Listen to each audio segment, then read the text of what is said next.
Prezados líderes, saudações. Sejam bem-vindos a mais uma edição da rubrica Minutos do Saber.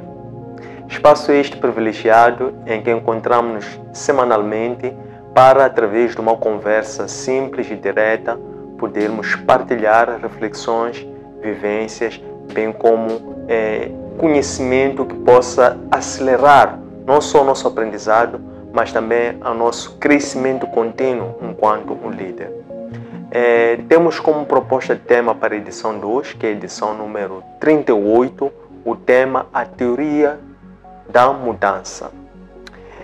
Antes de entrarmos para este tema, nós vamos recuperar qual foi o tema e a conversa que nós abordamos na última edição, a edição número 37. Essa nós falamos sobre a erupção da sabedoria. Segundo este tema, nós distinguimos por via do exemplo ou modelos, tem a ver com pirâmides, tem a ver com triângulos.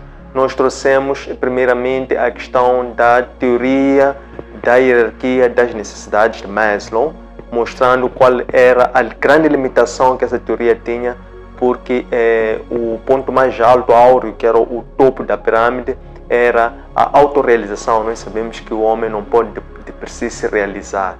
Então foi quando depois, para fundamentar a questão da erupção da sabedoria, fundamentamos que a sabedoria ela emerge quando há uma convergência entre o conhecimento na base da ciência, que é o conhecimento ou a sabedoria humana, e o conhecimento na base da fé, que é a sabedoria de Deus ou a sabedoria espiritual. Então, onde houver essa interseção, nós explicamos através da estrela de Davi, diferentemente da pirâmide, por exemplo, dos Illuminati, que é um triângulo voltado para cima com um olho no centro.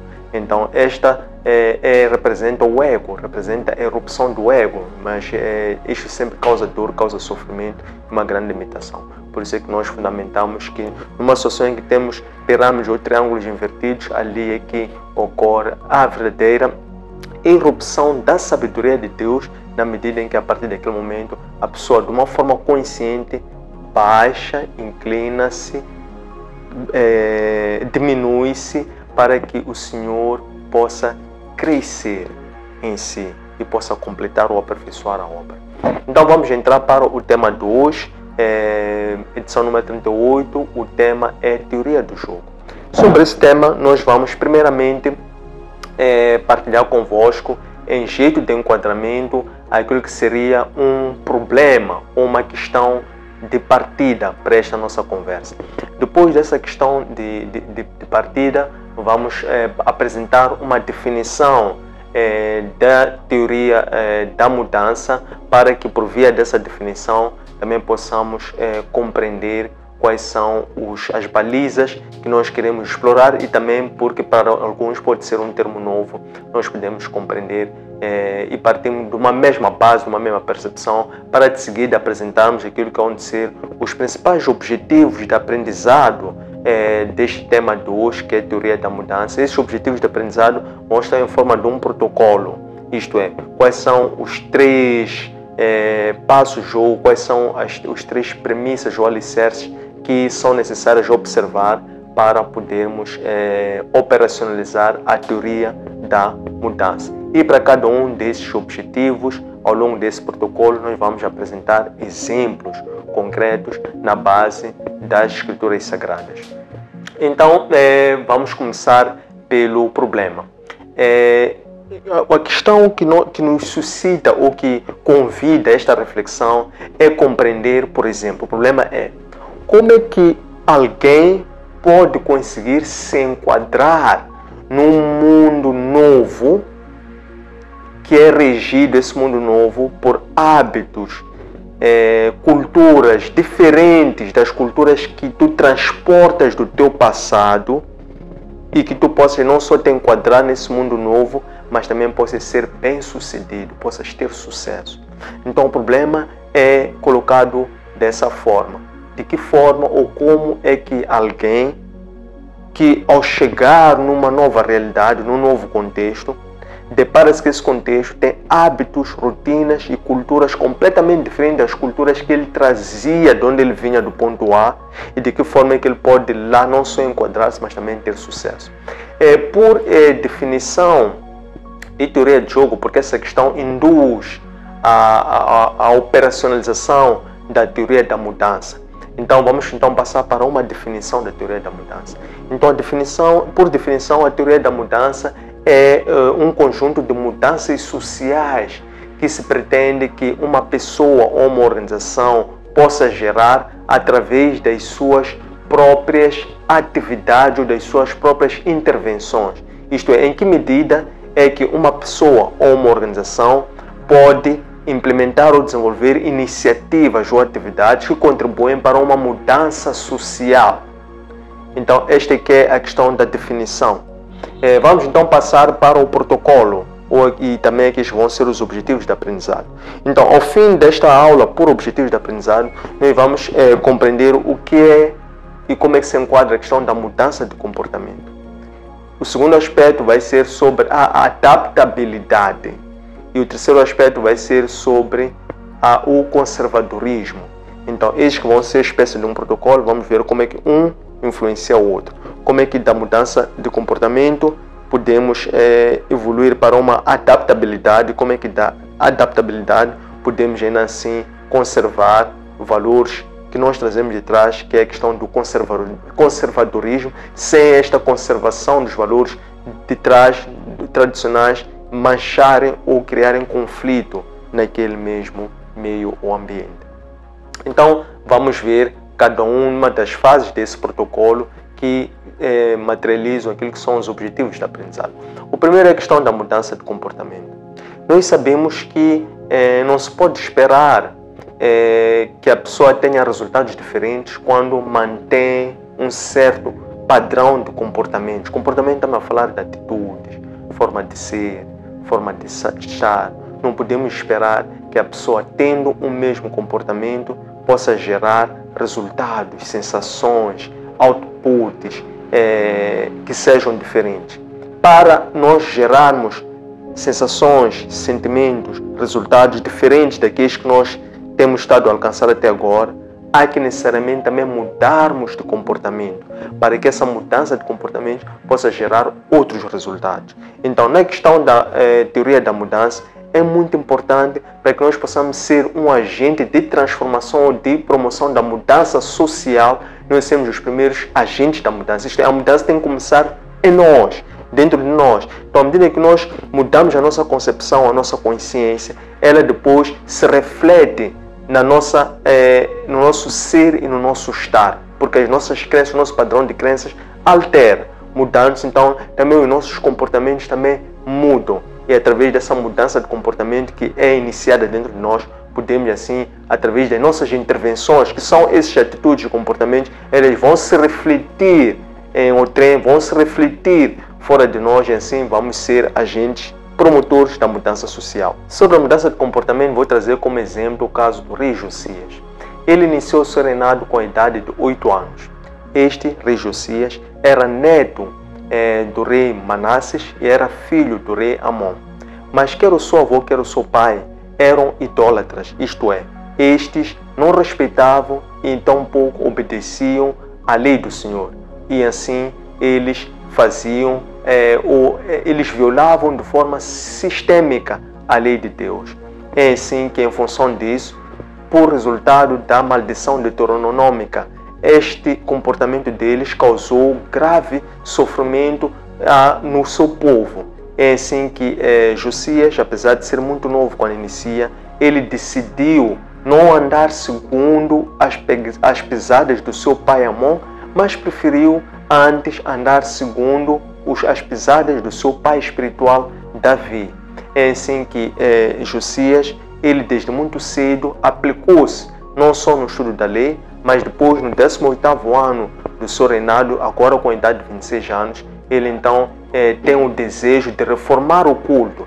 E foi por via desta grande mudança de comportamento que fez com que fosse descoberto o livro da lei, o qual foi lido na sua presença, que lhe causou um grande arrependimento e, consequentemente, uma mudança de atitude, uma mudança de comportamento que fez com que numa assembleia ele promovesse um grande avivamento espiritual em que o povo desde então, reconhecendo que estava no caminho do engano, no caminho do desvio, o povo não só se arrependeu, como também fez uma nova aliança com Deus e desde então passou a andar no caminho da observância da lei.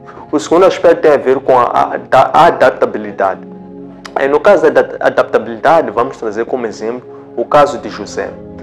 José, este foi vendido pelos seus irmãos como escravo. Mas José, ele foi vendido pelos seus irmãos porque os seus irmãos tinham ciúmes de José. Tinham ciúmes de José porque o seu pai Jacó apreciava o José, não só por ser o filho que teve com aquela mulher que ele tanto esperou e amou, que era o caso de Raquel, mas também porque José era um filho especial, isto é, ele era obediente ao pai e ele sempre reportava ao pai aquilo que realmente acontecia no campo, como uma forma, porque ele não se ajustava tão pouco, ele concordava com os comportamentos desviantes de seus irmãos. Então ele, ao ser vendido pelos seus irmãos como escravo, quando ele é integrado na terra do Egito para trabalhar na casa de Potifar, que era o general do faraó, ele, mesmo estando lá, ele conseguiu se adaptar àquela realidade. De que forma? Ele, estando lá, que era uma terra completamente diferente de si, ele não deixou de lado aquele comportamento, isto é, aquela obediência que ele tinha ao seu pai. E é assim que ele, mesmo estando na casa de Potifar, ele continuou muito submisso, muito obediente a Potifar. É assim que ele foi crescendo em termos de responsabilidade, porque em tudo quanto ele colocava a mão, era tudo muito próspero e tudo gerava grandes resultados. É assim que a confiança do eunuco, no caso, este tinha uma grande confiança por José, e mesmo quando ele foi traído pela esposa deste, ainda estando na cadeia, ele também conseguiu se adaptar naquela mesma cadeia, não deixou de ser um homem zeloso, um homem de trabalho, um homem obediente, de tal forma que mesmo estando lá também granjeou as graças do responsável da cadeia. Temos o terceiro caso, tem a ver com o conservadorismo, que é a terceira linhagem deste protocolo. E o conservadorismo, neste caso, é aquelas circunstâncias em que, não obstante, nós temos que encetar a mudança no nosso interior para que nós possamos nos adaptar a novas realidades, mas ainda assim nós não podemos abrir mão de todos os nossos valores, todos os nossos princípios, sobretudo aqueles que nós entendemos que são fundamentais, que nos alicerçam naquele que são a nossa verdade, aquilo que é o nosso passado. Porque o homem tem a sua identidade. Então o homem, independente de onde vai, ele tem de se receber e reconhecer e enquadrar-se naquele ambiente, mas sabendo de onde é que ele vem. E essa questão do conservadorismo, nós trazemos como exemplo o caso do profeta Daniel. Daniel, ele quando é levado como eunuco, é levado como cativo, quando os babilônios, os caldeus invadem a tribo do sul, ele então é levado como cativo para lá. Ele estando lá, ele tinha direito diariamente a ter como refeição o mesmo banquete que era servido no palácio do rei. Mas Daniel, ele, por um lado, não aceitou aquele nome que queriam lhe dar, que era um nome persa. Ele preferiu continuar a chamar-se Daniel. Isto é, ele preferiu conservar a sua identidade espiritual. E para além disso, ele também tinha direito a receber como refeição o mesmo banquete que era servido no palácio real. Mas Daniel, apesar destas benências, deste conforto, desta luxúria, Daniel, ele não aceitou alimentar-se daquela refeição. De contrário, ele pediu para que aquele que levasse as refeições lhe desse como alimento tão somente ervas, verduras e água. E este ficou com medo, disse: Daniel, tu me pedes uma coisa muito arriscada, porque se o rei souber, ele pode tirar a vida a mim próprio, pode pedir ajustar as contas de mim. Daniel pediu, disse: faça um teste, experimenta, tenta, hás de ver que realmente este aqui é o alimento mais adequado para mim. Realmente aquele homem assumiu correr o risco da sua própria vida em forma de teste, serviu somente a Daniel e os seus amigos somente água e vegetais. Passado pouco tempo, ele foi visitar o Daniel com o intuito de percepcionar, perceber e compreender se realmente aquele teste que estavam a fazer tinha sido bem sucedido ou não. Qual foi a surpresa deste guarda prisional? Quando ele chega, olha para o rosto, olha para o aspecto de Daniel, vê que o Daniel estava com um melhor aspecto do que o aspecto que os outros que preferiram se alimentar do banquete do rei tinham.